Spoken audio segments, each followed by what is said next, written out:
সুপ্রিয় দর্শক, আপনাদের সবাইকে পবিত্র মাহে রমজানের শুভেচ্ছা। আমন্ত্রণ জানাচ্ছি আজগর আলী হসপিটালের সৌজন্যে এখন টিভির বিশেষ আয়োজন রমজানের স্বাস্থ্য। আমাদের পরিবারে এমন অনেক বয়োজ্যেষ্ঠ রয়েছেন যারা আসলে রোজা রাখতে চান বা রোজা রাখেন, কিন্তু তাদের রোজা রাখার জন্য কতটা সুস্থতা প্রয়োজন সেই বিষয়টি কিন্তু আমাদের বিশেষভাবে বিবেচনা করা উচিত। সুপ্রিয় দর্শক, আজ আমরা কিন্তু এই বিষয়গুলো নিয়ে বিস্তারিত আলোচনা করার চেষ্টা করব। সেজন্যই আমাদের আজকের আলোচ্য বিষয় হচ্ছে রমজানে বয়স্কদের স্বাস্থ্য এবং পরিচর্যা। আর এই বিষয়টি নিয়ে কথা বলার জন্য আজ আমাদের সঙ্গে স্টুডিওতে উপস্থিত রয়েছেন doctor Mohammad Shahjahan, consultant internal medicine, Asgar Ali hospital. Sir, কেমন আছেন? আলহামদুলিল্লাহ, খুব ভালো আছি। আপনি কেমন আছেন? আমিও ভালো আছি আলহামদুলিল্লাহ। আপনাকে স্বাগত আমাদের আজকের অনুষ্ঠানে। আপনাকেও এই অনুষ্ঠানে আমার সাথে আসার জন্য ধন্যবাদ জানাচ্ছি। স্যার, যেটি আমরা বলছিলাম যে আমাদের আজকের যে আলোচ্য বিষয় যে বয়স্কদের যত্ন এবং পরিচর্যা, অর্থাৎ রমজানের ক্ষেত্রে আমাদের পরিবারে কম বেশি অনেক কিন্তু বয়োজ্যেষ্ঠ বা বয়স্ক ব্যক্তিরা রয়েছে। সবাই জানি যে ছোট বাচ্চাদেরকে যেভাবে আমরা খুব যত্ন করি, পরিচর্যা করি, ঠিক একইভাবে কিন্তু বয়োজ্যেষ্ঠদেরও কিন্তু যত্ন এবং পরিচর্যার দরকার রয়েছে। আপনার কাছে একটু জানতে চাই যে এদের যত্ন বা পরিচর্যা বলতে আসলে কি বোঝায়? আমরা কাদেরকে বয়স্ক বলি? সাধারণত 60 বছর এবং তদন্ত বয়স্ক রোগীদেরকে আমরা বয়স্ক রোগী হিসেবে বলে থাকি। কিন্তু অনেক সময় জেনেটিক, এনভায়রনমেন্টের কারণ, ধূমপান, দারিদ্রতা, স্ট্রেস, অনেক কারণেই এই বয়সের আগে অনেকে নুয়ে পড়েন। এই রোগীগুলো সাধারণত অন্যান্য সাধারণ রোগীদের মতো লক্ষণ না নিয়ে নাও আসতে পারেন। কারণ দেখা যাচ্ছে বয়স্ক রোগীরা বেশিরভাগ সময় তাদের সমস্যাটা অন্যদের কাছে বলতে লজ্জাবোধ করেন, অনেক দিন চেপে থাকেন। আবার তাদের আসলে যে সমস্যাটা থাকে অন্যান্য সাধারণ রোগীদের মতো সেম প্রেজেন্টেশন না হতে পারে। যেমন একজন এমআইআর বা স্ট্রোকের পেশেন্ট, প্রাপ্তবয়স্ক একজন রোগী সাধারণত চেস্ট পেইন বলে, বমি বলে, শ্বাসকষ্ট বলে। একজন বয়স্ক রোগী ঠিক একইভাবে না বলে সে তো বলতে পারে যে আমি ভালো ফিল করছি না, আমার ভালো লাগছে না, খুব দুর্বল লাগছে। এই রোগীদেরকে আসলে আমাদের উচিত সঠিকভাবে মূল্যায়ন করে, অ্যাসেস করে তাদেরকে চিকিৎসা দেওয়া। সেই সাথে কিন্তু আমরা লক্ষ্য করেছি যে তাদের অনেক ধরনের ডিজিজ থাকে, যেমন ডায়াবেটিস থাকে বা কিডনি রিলেটেড প্রবলেম কিন্তু তাদের থাকে। এটা খুব কমন। সাধারণত দেখা যাচ্ছে একজন বয়স্ক রোগী একাধিক সমস্যা নিয়ে আসে।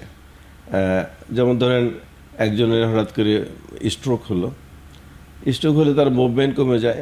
এই পেশেন্টরা এই মুভমেন্ট কম হওয়ার পরে তার ডায়াবেটিস আনকন্ট্রোল হওয়া শুরু হয়, কোলেস্ট্রল লেভেল আনকন্ট্রোল করা শুরু হয়।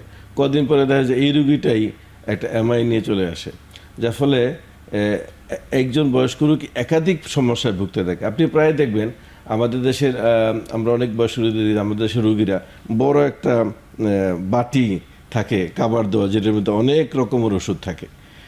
আসলে আমাদের দেশে এবং সব জায়গায় বয়স্ক রোগীরা একাধিক সমস্যায় ভোগেন বিদায় তাদেরকে অনেক ওষুধও খেতে হয়, এবং অনেক সময় তারা এই একাধিক ওষুধের কারণেও নানাবিধ সমস্যা ভোগ করে থাকেন। আচ্ছা, এই যে আপনি বলছেন যে বয়স্ক মানুষ মানে আসলে বিভিন্ন ধরনের বা প্রচুর ঔষধ তাদের গ্রহণ করতে হয়, আর এর জন্য কিন্তু পরিবারের সদস্য যারা রয়েছে তারা কিন্তু তাদের রোজা রাখার ক্ষেত্রে কিছুটা কনসার্ন থাকে। তো আপনার কাছে একটু জানতে চাই যে বয়স্ক যারা রয়েছে বা বয়োজ্যেষ্ঠ তারা কি আসলে রোজা রাখতে পারবে? বয়স্ক রোগীদের সবচেয়ে যেই প্রবলেমটা হয় যে রোজার সময় হাইপোগ্লাইসেমিয়া হয়, অর্থাৎ ব্লাড সুগার কমে যায়। বিভিন্ন কারণে বললাম যে আগে যে অনেক ওষুধ খাচ্ছেন, নানা কারণে হয়তো এই হাইপোগ্লাইসেমিয়াটা হয়। তো এই কারণে আমরা ডায়াবেটিসকে ইম্পর্টেন্ট দিয়ে থাকি যারা বয়স্ক রোগী তাদের বেলায়। যাদের ডায়াবেটিস আছে তাদেরকে বিভিন্ন ক্যাটাগরিতে ভাগ করা হয়, যে very high risk patient, high risk patient, intermediate risk patient, low risk patient. যারা রিকারেন্ট বারবারই হাইপোগ্লাইসেমিয়াতে ভুগে থাকেন, অথবা গত 3 মাসের মধ্যে খুব সিভিয়ার হাইপোগ্লাইসেমিয়া হয়েছেন, অথবা কিছু পেশেন্ট আছে যারা হাইপোগ্লাইসেমিয়া হলে অর্থাৎ ব্লাড সুগার কমে গেলে লক্ষণটা টের পায় না। এই সমস্ত রোগীগুলো ভেরি হাই রিস্ক পেশেন্ট। তাদের বেলায় আমার মনে হয় রোজাটা এক্সেম করাটা যেতে পারে, এক্সেম করা যেতে পারে, তারা বিরত থাকতে পারে। এছাড়া বাকি যে রোগীগুলো আছে যাদের ডায়াবেটিস আছে, ইল হেলথ আছে, বাট তারা ডাক্তারের তত্ত্বাবধানে ডায়াবেটিস রোজা সহজেই রাখতে পারেন। তবে কিছু কিছু রোগী আছে যারা ডায়াবেটিস ওষুধ খেয়ে কন্ট্রোল আছেন, যেমন নর্মাল মেটফরমিন খাচ্ছেন, ওষুধ খাচ্ছেন, ওষুধ খেয়ে ভালো কন্ট্রোল আছেন, তাদের বেলায় কোনো সমস্যা নেই, তারা রোজা রাখতে পারেন সহজেই।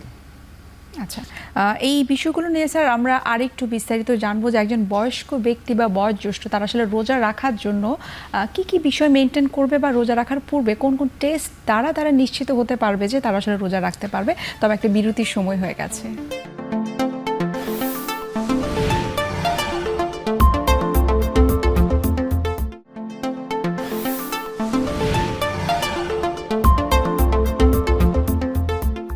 স্যার আমরা বিরতির আগে বলছিলাম যে আমরা একটু জানতে চাই যে একজন বয়স্ক ব্যক্তি যদি রোজা রাখতে চান তাহলে নিশ্চয়ই কোনো ডক্টরের সঙ্গে পরামর্শ করে নেওয়া উচিত এবং কি কি টেস্ট তাদের দরকার সেই বিষয়টা আপনার কাছে একটু জানতে চাই।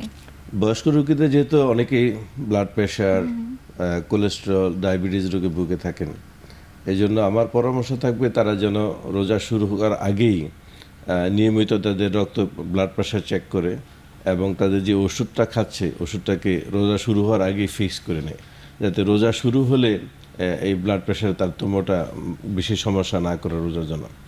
এছাড়াও যারা ডায়াবেটিক রোগী তাদের ব্লাড সুগার নিয়মিত রোজা শুরু হওয়ার আগে চেক করা, সম্ভব হলে রোজা শুরু করার 3 মাস আগের থেকে ব্লাড সুগার এবং HbA1cটা চেক করা। সাধারণত রোজার মাসের আগে যেভাবে ডায়াবেটিসের মেডিসিনগুলো খাওয়া হয় রোজার মাসে কিছুটা চেঞ্জ আনা হয়। হ্যাঁ, তো এই জন্য রোজার মাসের আগের থেকে এবং সম্ভব হলে 3 মাস আগের থেকে যদি তারা ডায়াবেটিসের মেডিসিনগুলো ডাক্তারের সাথে পরামর্শ করে চেঞ্জ করে নেয় তাহলে রোজার মাসের সমস্যাগুলো কম হওয়ার সম্ভাবনা থাকে।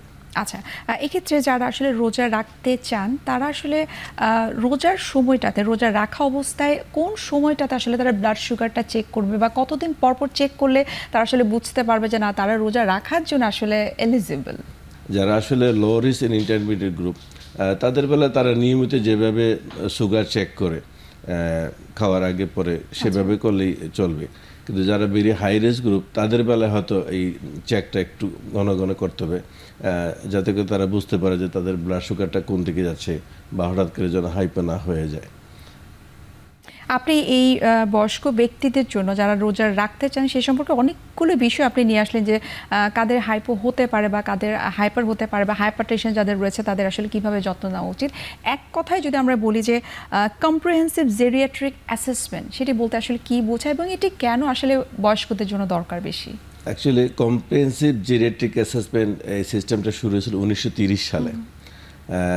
এলডারলি পেশেন্ট, বয়স্ক রোগীদের চিকিৎসার জন্য এটা একটা গুরুত্বপূর্ণ সিস্টেম। এটাতে একটা মাল্টিডিসিপ্লিনারি অ্যাপ্রোচ থাকে যেখানে doctor, nurse, physiotherapist, occupation therapist, language therapist, social service সবাই মিলে একজন এলডারলি পেশেন্টকে অ্যাসেস করে এবং তারা এই রোগীটার চিকিৎসা এবং চিকিৎসা পরবর্তী পুনর্বাসন এইসব নিয়ে চিন্তা ভাবনা করে এবং কাজ করে। এটা আসলে খুবই ইফেক্টিভ একটা সিস্টেম। এই পর্যন্ত এই সিস্টেমের কারণে অনেক বয়স্ক রোগীর মৃত্যু রোধ করা সম্ভব হয়েছে, এমনকি এই অ্যাসেসমেন্টের সিস্টেমের কারণে অনেক রোগী স্বাভাবিকভাবে, অনেক বয়স্ক রোগী স্বাভাবিকভাবে ঘরে বসে ইন্ডিপেন্ডেন্টলি তাদের জীবন ধারণ করতে পারে। আচ্ছা, যেহেতু আপনি বলছেন যে এই কম্প্রিহেন্সিভ জেরিয়াট্রিক অ্যাসেসমেন্ট আমাদের দেশের বাইরে প্রচুর মেনটেন করা হয়, আমাদের দেশে কি আসলে এই ধরনের সুব্যবস্থা রয়েছে কিনা? স্পেশাল আপনার কাছে জানতে চাই যে আজগর আলী হসপিটালে এই বয়োজ্যেষ্ঠদের এই ধরনের সুব্যবস্থা বা সুবিধাটা আসলে আছে কিনা? আজগর আলী হসপিটালে এই আমাদের বার্ধক্য বয়োবৃদ্ধ রোগীদের জন্য, অন্যান্য রোগীদের জন্য যেরকম বিভিন্ন চিকিৎসা প্যাকেজ রয়েছে, আজগর আলী হসপিটালও বৃদ্ধ রোগীদের জন্য, বয়স্ক রোগীদের জন্য চিকিৎসার জন্য বিভিন্ন প্যাকেজ এবং সিস্টেম রয়েছে। এছাড়া বিভিন্ন রকম অত্যাধুনিক যন্ত্রপাতি রয়েছে যা দিয়ে আসলে এদের বিভিন্ন রোগকে সহজে ডায়াগনোসিস করা যায় এবং একুরেটলি ডায়াগনোস করা যায়। তাছাড়া আমাদের এই হসপিটালে যারা কনসালটেন্ট রয়েছেন, অনেক বিভিন্ন বিভাগে কনসালটেন্ট রয়েছেন যারা দেশে বিদেশে বয়স্ক রোগীদের চিকিৎসা দিয়ে বেশ সুনাম অর্জন করেছেন। ব্যক্তিগতভাবে আমি ইংল্যান্ডে কনসালটেন্ট হিসেবে চাকরি করেছি কয়েকটা হসপিটালে, ইংল্যান্ডে, ওয়েলসে।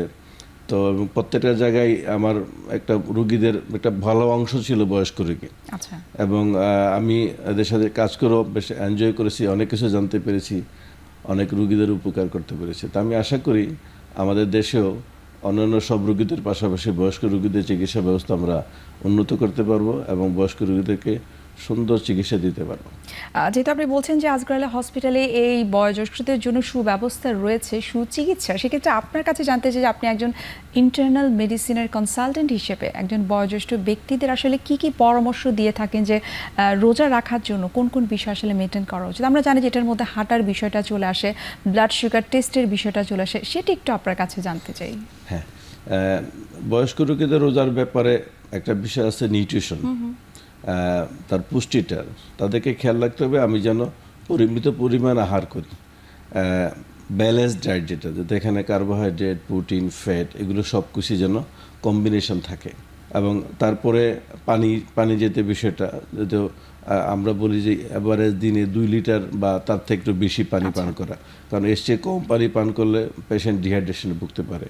আর রুগীদেরকে বলবো যে স্বাভাবিক ব্যায়াম বা চলাফেরা, যেই রুগীটা বা যেই পেশেন্টটা বা যেই বৃদ্ধ মানুষটা নিয়মিত এক্সারসাইজ করছে, সে সম্ভব হলে এই এক্সারসাইজটা কন্টিনিউ করবে। আর যদি সেটা না হয়, তবে তার বাসার ভিতরে যারা নিয়মিত হাঁটাহাঁটি করছে এটাও যেন কন্টিনিউ করে, কারণ এই হাঁটাহাঁটিতে তার ব্লাড প্রেশার কন্ট্রোল থাকবে, ব্লাড সুগার কন্ট্রোল থাকবে। তবে আমরা এটা কখনোই বলি না সে যেন খুব স্ট্রেনাস এক্সারসাইজ না করে, খুব বিগরাস এক্সারসাইজের জন্য না করে, খুব বেশি যেন না করে। ওরকম করলে আবার হাইপোগ্লাইসেমিয়া হওয়ার সম্ভাবনা থেকে যায় বা ডিহাইড্রেশন, পানি শূন্যতা হওয়ার সম্ভাবনা থেকে যায়। যেটাকে আমরা বলি ব্রিস্ক ওয়াক।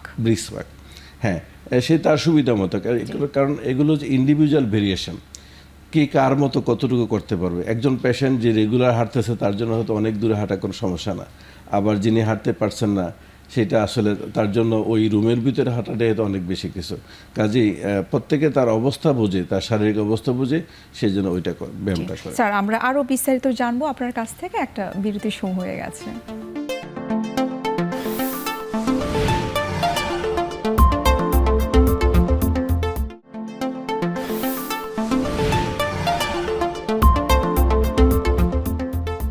আমরা বিরতির আগে আলোচনা করছিলাম যে একজন বয়স্ক ব্যক্তি যিনি রোজা রাখেন বা রোজা রাখতে চান, তিনি আসলে কত মিনিট বা কতবার হাঁটলে তিনি সুস্থ রাখতে পারবেন এবং তার ব্লাড সুগারটা কন্ট্রোলে থাকবে। এখন আপনার কাছে একটু জানতে চাই যে যারা বয়স্ক ব্যক্তি রয়েছেন, তাদের হয়তো ডায়াবেটিস রয়েছে, তাদের হয়তো কিডনি রিলেটেড প্রবলেম রয়েছে অথবা কার্ডিয়াক কোনো প্রবলেম রয়েছে, তাদের ক্ষেত্রে আসলে বিশেষ কোন কোন বিষয়গুলো নজর দেওয়া উচিত? খেয়াল রাখতে আসলে এই রোজার সময় সে কীরকম ফিল করতেছে। যদি এরকম হয় যে সে মাথা ঘুরাচ্ছে, খুব বেশি খারাপ লাগতেছে, মনে হচ্ছে হাঁটতে পারছে না, মুখ বেশি শুকিয়ে আসতেছে, অস্থির হয়ে যাচ্ছে, এরকম হলে আমাদের একটু খেয়াল রাখতে হবে যে তার ব্লাড প্রেশার চেক করা, ব্লাড সুগারটা চেক করা। কারণ আমি বারবার বলতেছিলাম যে আসলে ডায়াবেটিসের পেশেন্ট যারা এলডারলি থাকে, যাদের কিডনি বা লিভারের প্রবলেম থাকে, তাদের এই ব্লাড সুগার কমে যাওয়ার প্রবণতাটা অনেক বেশি থাকে। এই জন্য আমাদের এই বিষয়গুলো খেয়াল রাখতে হবে যে রোগীর blood pressure, blood sugar, wellbeing, পানি শূন্যতা এগুলো হয়ে যাচ্ছে কিনা। এবং আপনি বারবার বলছিলেন যে নিউট্রিশনের বিষয়টা অনেক বেশি গুরুত্বপূর্ণ, যেহেতু রমজান একটু ভাজা পোড়া খাবার বেশি খাওয়া হয়, সেটা নিশ্চয়ই আসলে রক্তে কোলেস্টেরলের মাত্রা বৃদ্ধি করতেও কিন্তু আমার মনে হয় যে কিছুটা হেল্প করে, কিন্তু রমজানে তো আসলে এটা অবশ্যই আমাদের সবারই অ্যাভয়েড করা উচিত। সেই ব্যাপারে যদি একটু বলতেন।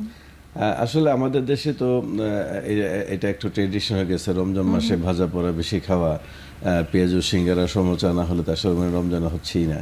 তো আমি বলবো যে এইগুলো যেন পরিমিত পরিমাণে হয়, খুব বেশি যেন না হয়। আসলে তো ভাজা পোড়া এগুলো আমার সঙ্গে অনেক ক্ষতি করে থাকে। তো এটা যেহেতু চলে আসছে, এটাকে হঠাৎ হয়তো অনেকেই একদম অ্যাভয়েড করতে পারবে না। তবে আমি বলবো যে এটাকে যতটুকু লিমিটের মধ্যে নিয়ে আসা যায়, কমানোর মধ্যে নিয়ে আসা যায়, এটাকে আমরা একটু লিকুইড খাবার, পানি, শরবত এগুলো করতে পারি, বা সাথে কিছু ফ্রুট, আপেল, বেদানা, তারপরে ওয়াটারমেলন, ওগুলো আমরা খেতে পারি। আর যে সমস্ত ফলগুলোতে একটু পানি জাতীয় রসালো, এগুলো আমার মনে একটু ইফতারের সময় খাওয়া ভালো। অনেকের মধ্যে একটু ভীতি কাজ করে যে রমজানে যারা রোজা রাখছে, বিশেষ করে বয়স্ক ব্যক্তি যারা রয়েছে, তারা একটু সুগার আইটেম খেতে আসলে কিছুটা দ্বিধাদ্বন্দ্বে ভোগে অথবা ভীতি তাদের মধ্যে কাজ করে। তো এই বিষয়ে স্যার কী বলবেন? সুগার আইটেমের ব্যাপারে আমরা তো আসলে একদম নিষেধ করার কিছু নাই। আমরা তো একটা কথা বলি, শুরুতেই বলছি যে balance diet, carbohydrate, protein, fat, এটার জন্য ব্যালেন্স থাকে তার নিউট্রিশনটা পুরোপুরি মেনটেন করার জন্য। তবে এই খেজুরটা তো আমরা সবাই খেয়ে আসছি ইফতারের সময়, তবে এইটা যতটুকু কমায় খাওয়া যায় অতিরিক্ত না। এখন খেজুর খাইতে যদি অনেকগুলো হয়ে যায় তখন তো অবশ্যই ব্লাড সুগারে অ্যাবনর্মালিটি করবে। আপনি ধরেন 2টা খেজুর খাইলেন, অবশ্যই আপনি পরবর্তী যখন ব্লাড সুগার চেক করবেন বুঝতে পারবেন যে আপনার জন্য কোনটা ঠিক আছে, কতটা খেজুর খাওয়া ঠিক ছিল। এইভাবে অ্যাকচুয়ালি আপনাকে খাওয়া এবং ব্লাড সুগার মেজারমেন্ট করা, এইগুলোর মধ্যে থেকে আপনাকে বেছে নিতে হবে যে আপনার জন্য কোনটা সুইটেবল এবং কোনটা আইডিয়াল।